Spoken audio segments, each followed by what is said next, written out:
The name of the project is BIOSA. It stands for Biodegradable Iron for Scaffold Applications.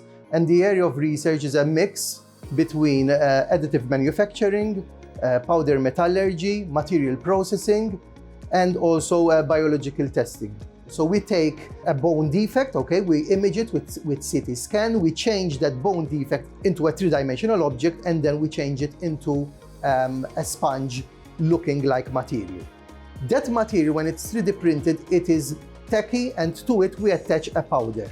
Then we pass the implant inside of a tube furnace where we do a heat treatment. We burn off the template, leaving only the particles connected to each other. At a higher temperature, these particles will then join each other with a process called sintering, and you actually then have a final product. So the replication process will replicate the shape of the 3D image into a 3D printed part, and then finally into the final version of the scaffold, which is made from metal, and hence the name of the project, Biodegradable Iron for Scaffold Applications.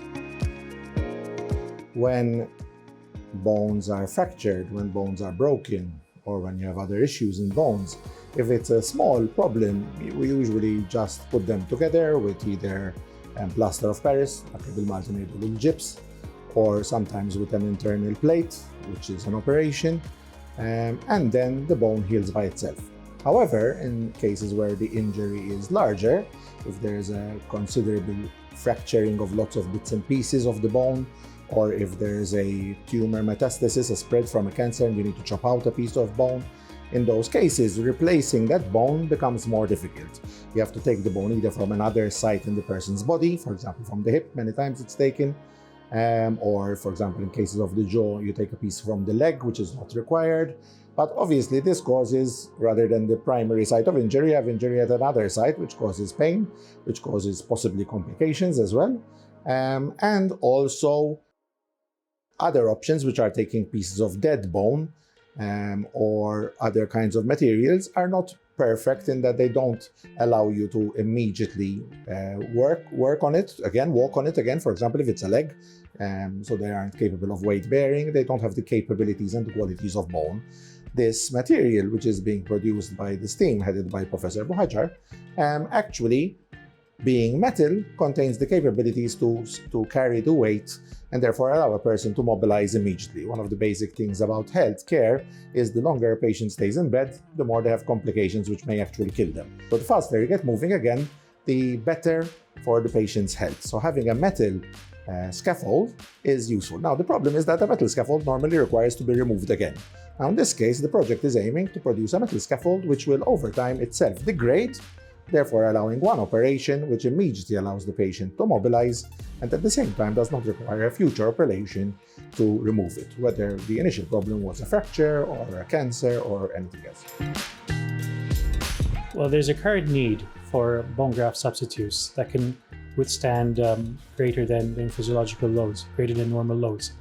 And this research will help direct studies into that area, with hopefully to develop a product which will meet the needs and meet the requirements for both orthopedic and trauma patients.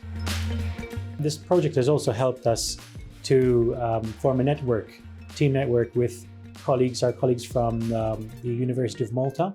And it's a win-win situation where we've managed to have two of our trainees to start a master's by research, and develop the research ideology from our university colleagues.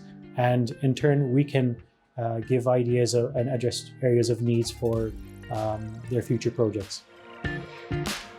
The BIOSA project was funded by the Malta Council of Science and Technology. We tapped into the commercial voucher program, where we had a number of vouchers, 5 in all, where we had to see whether the project was economically viable and whether the project is novel and indeed the product patentable. Once we passed that, then we applied for the real money, approximately around 200,000 euros. The project is the TDP, which is the Technology Development Program. It is one of the programs of the Malta Council of Science and Technology, and with this money we are able to do the project because we can employ a number of researchers, we can buy consumables and also some minor equipment as well. So we have been lucky that we have actually managed to patent initially in the UK and then the PCT, which is basically a worldwide patent. And now with that, we can approach potential funders, potential companies which are interested in funding clinical trials, which will basically then show that the product is safe to use in humans. So this allows us to look at ways of improving the product again, and most importantly, testing it in a real-life situation so that one can see that it is as safe as we think it is from our initial tests, and therefore that then it could be eventually provided to patients.